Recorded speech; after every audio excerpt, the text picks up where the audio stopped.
All right, welcome back, everyone. We're back on the record in State of Florida versus Ashley Benefield, 2020 CF 3014. I have another communication from the jury. I'm going to read it verbatim, and then I'll hear from both sides. Unable to come to unanimous verdict. Signed, juror. That's an easy one.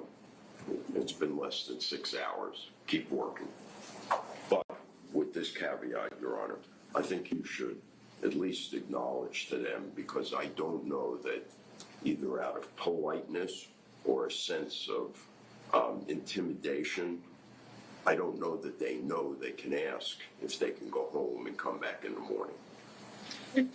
Judge, and I think asking them about going home and coming back is definitely something, but they also need the Allen charge before we make any decisions after that. How do you give an Allen charge after 6 hours? Yeah, hold on. Just go ahead and say your piece.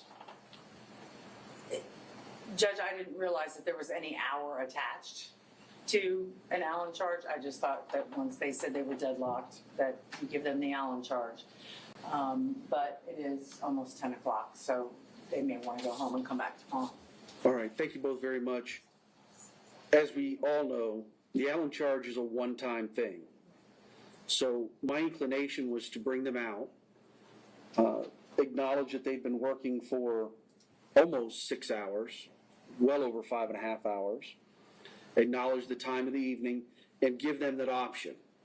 And I'm not going to ask for them to vote. The way I do this is I'll explain to them, you've been working, we acknowledge that, it's late. If you want, you can go home for the evening, come back tomorrow fresh, and continue your deliberations. I send them back to decide if that's what they want to do or not, and then go from there. Yes, sir. Okay? Okay. All right, let's bring them out.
Right.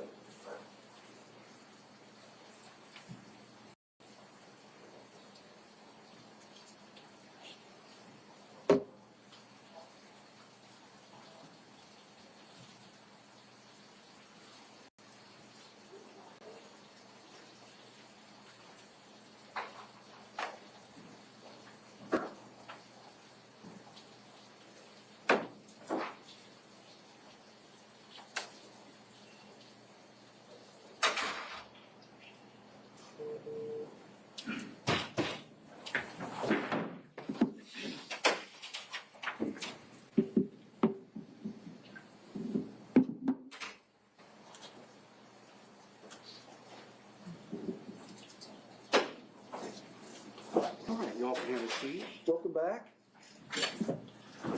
Members of the jury, I've received a note from you. It says unable to come to unanimous verdict. We all recognize that you've been working for almost 6 full hours, and it's getting late. It's almost 10 o'clock in the evening. I want you to go back, and there's an option that we can come back tomorrow and start fresh in the morning. I do have some court first thing in the morning, but we can get started same as every other day about 9 o'clock. So I'm going to ask you to step in the back and make a decision amongst yourselves if you'd like to come back tomorrow morning fresh to start.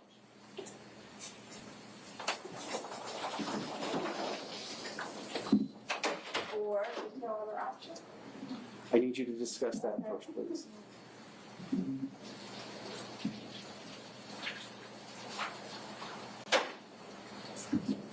All right, you can all have a seat.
All right, the response from the jury is we will stay. Signed by a juror.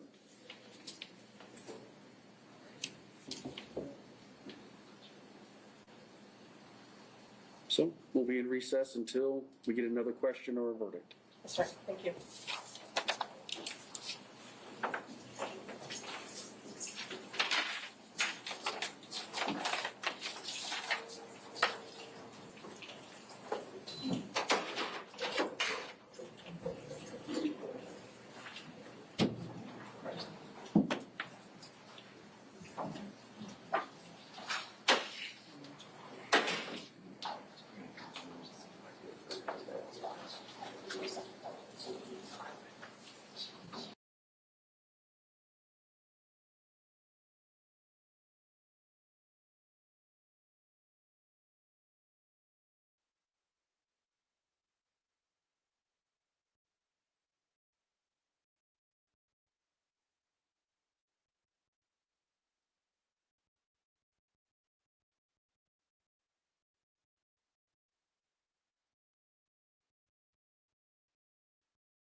All right, we're back on the record in State of Florida versus Ashley Benefield, 2020 CF 3014.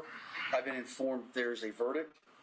Prior to bringing the jury out, I did want to make this announcement. The jury has reached a verdict, and I'm about to bring them out so the verdict can be reviewed and published. I know many of you here in the audience have been here throughout the trial, and I want to thank you for conducting yourselves appropriately throughout the trial. I realize that the reading of the verdict can be very stressful, and it is likely that some of you will agree with the jury's verdict, and some of you will not. As sometimes happens, it may be that no one is pleased with the jury's verdict. Whatever your personal feelings are about this jury's verdict, I ask you to remember that these jurors were randomly selected from our community.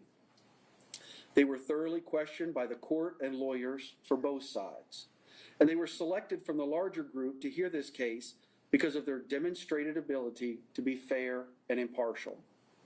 I've paid close attention to this jury, and they have been attentive, observant, and focused throughout the trial. No matter how much you agree or disagree with the verdict, there are to be no outbursts of emotion. Our judicial system, in fact our entire society, has relied on jurors to help resolve disputes for over 200 years. Their verdict needs to be respected even if you don't understand it or don't agree with it. Are you ready to bring in the jury? Yes, sir. All right, bring them in.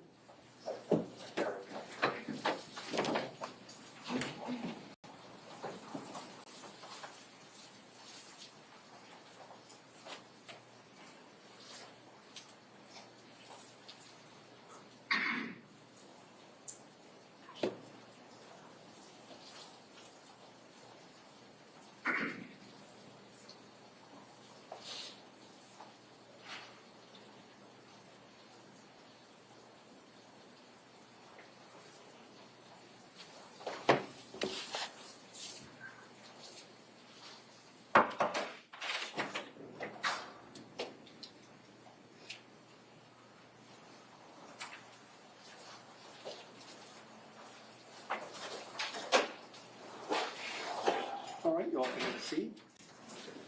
Members of the jury, I understand you have a verdict, and you have a foreperson. Yes, we do.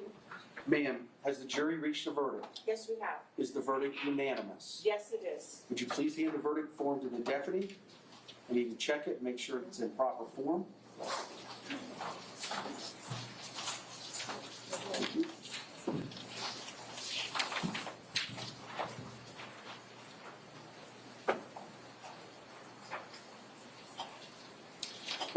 verdict appears to be in proper form. Madam Clerk, would you please publish the verdict?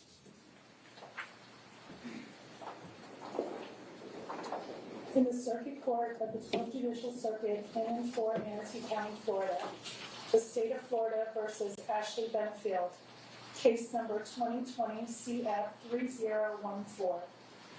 Verdict. We, the jury, finds as follows as to the defendant in this case. The defendant is guilty of manslaughter, a lesser included offense.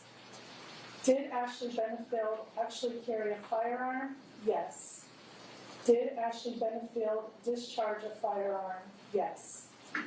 Did Ashley Benefield, as a result of discharging a firearm, cause death to Douglas Benefield? Yes. So say we all this 30th day of July, 2024, at Bradenton, Manatee County, Florida. Cheryl Forkerson. Would either side like the jury polled? State? No. Defendants? Yes, sir. Members of the jury, you're now going to be polled. The clerk is going to ask each of you individually if this is your verdict and the verdict of the jury as a whole. Madam Clerk? Juror number 15, is this your verdict as well as the verdict of the jury as a whole? Yes. Juror number 20, is this your verdict as well as the verdict of the jury as a whole? Yes. Juror 21, is this your verdict as well as the verdict of the jury as a whole? Yes. Juror number 29, is this your verdict as well as the verdict of the jury as a whole? Yes. Juror number 33, is this your verdict as well as the verdict of the jury as a whole? Yes. And juror number 35, is this your verdict as well as the verdict of the jury as a whole? Yes. Thank you. Members of the jury, I want to thank you for your time and consideration in this case. I know that many of you have missed important work obligations and family obligations and other engagements that you had planned, as well as time with your families. But I want to thank you for being willing to give us your time and your attention and being observant to this entire trial and serving as jurors and doing your civic duty. I have paperwork that we're going to give you that will reflect your service as a juror, as well as a piece of paper from the clerk's office documenting that each of you has been here for these number of days if you need it for work purposes. If you need some sort of other paperwork for work or anything like that, contact my judicial assistant and we'll be able to get that for you. I also want to advise you of some very special privileges that all jurors enjoy. No juror can ever be required to talk about the discussions that occurred in the jury room except by court order. For many centuries, our society has relied upon juries for consideration of difficult cases. We have recognized for hundreds of years that a jury's deliberations, discussions, and votes should remain their private affair as long as they wish it. Therefore, the law gives you a unique privilege not to speak about the jury's work. Although you are at liberty to speak with anyone about your deliberations, you are also at liberty to refuse to speak with anyone. A request to discuss either your verdict or your deliberations may come from those who are simply curious, from those who might seek to find fault with you, from the media, from the attorneys, or elsewhere. Bless you. It will be up to you to decide whether to preserve your privacy as a juror or not. Again, on behalf of myself, the entire judges of the 12th Circuit, thank you very much for your time and your attention during this trial. I now discharge you as jurors in this case and release you from any further obligations in this matter. You're free to go. Make sure you pick up your electronic devices, and please make sure that your notes stay with the deputy. They're going to be returned to me. They will be destroyed. No one will ever read your notes. Thank you.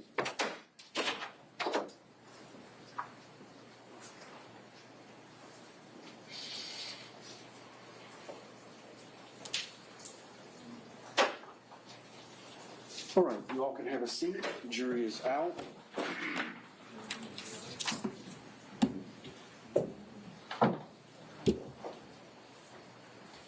State. Judge, I would ask you to remand the defendant at this point. I believe she has a right to a PSI for sentencing, so I'm not sure if she would waive that or proceed with that. Do you want to PSI? I think we'd prefer to have the PSI. I'll sign an order tonight for that. It's a late in the evening. My judicial assistant will reach out to both of you tomorrow to begin coordinating a hearing, sentencing hearing. You could let her know how much time you need. Right now, the pre-sentence investigations are running a month to 6 weeks, so it'll certainly, the time for sentencing will be outside of that, but then you can let me know how much time you'll need.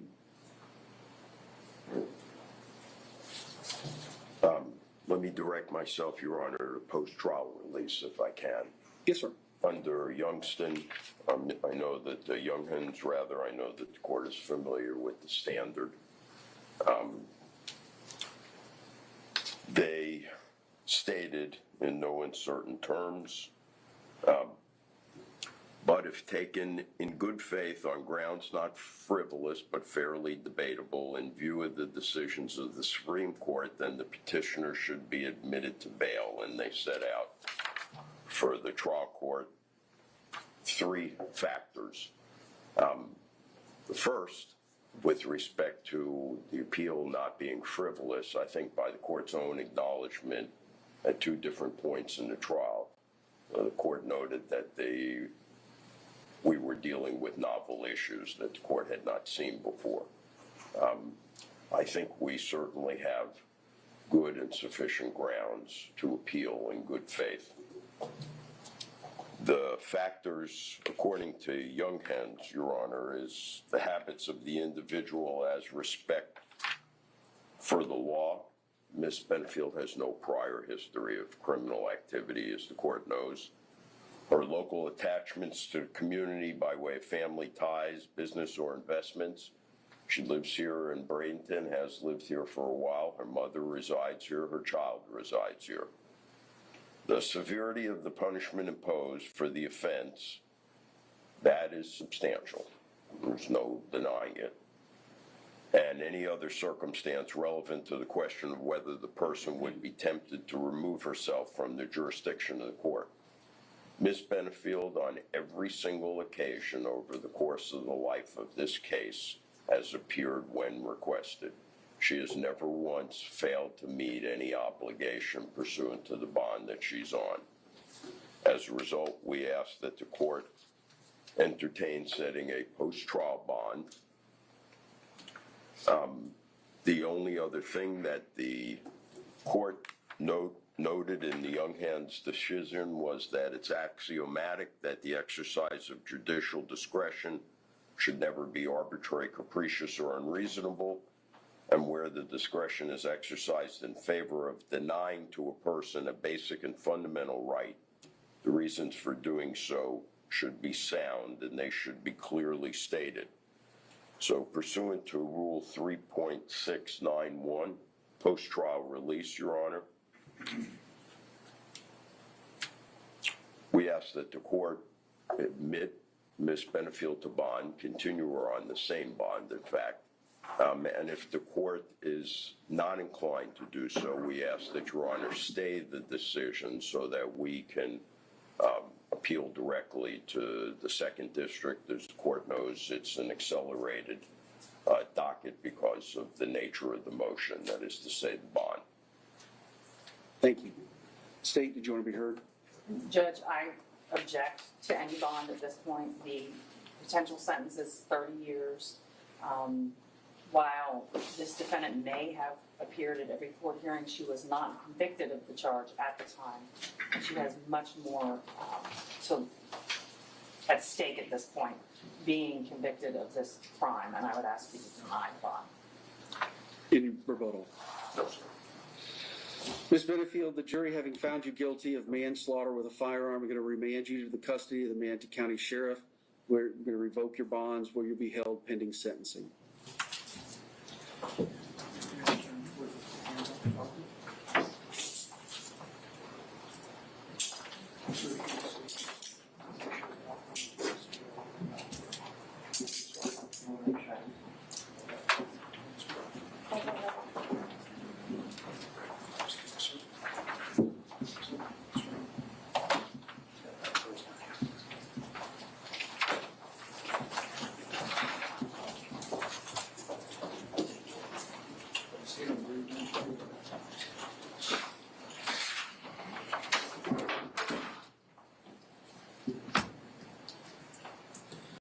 All right, the court has stayed in recess until we get a sentencing hearing set up. Thank you, Your Honor. I trust Your Honor will issue a written order on the bond. The bond? Yes. Yes. If it's required, I certainly will. Thank you, Your Honor. Thank you, Madam Clerk. Thanks, thank you.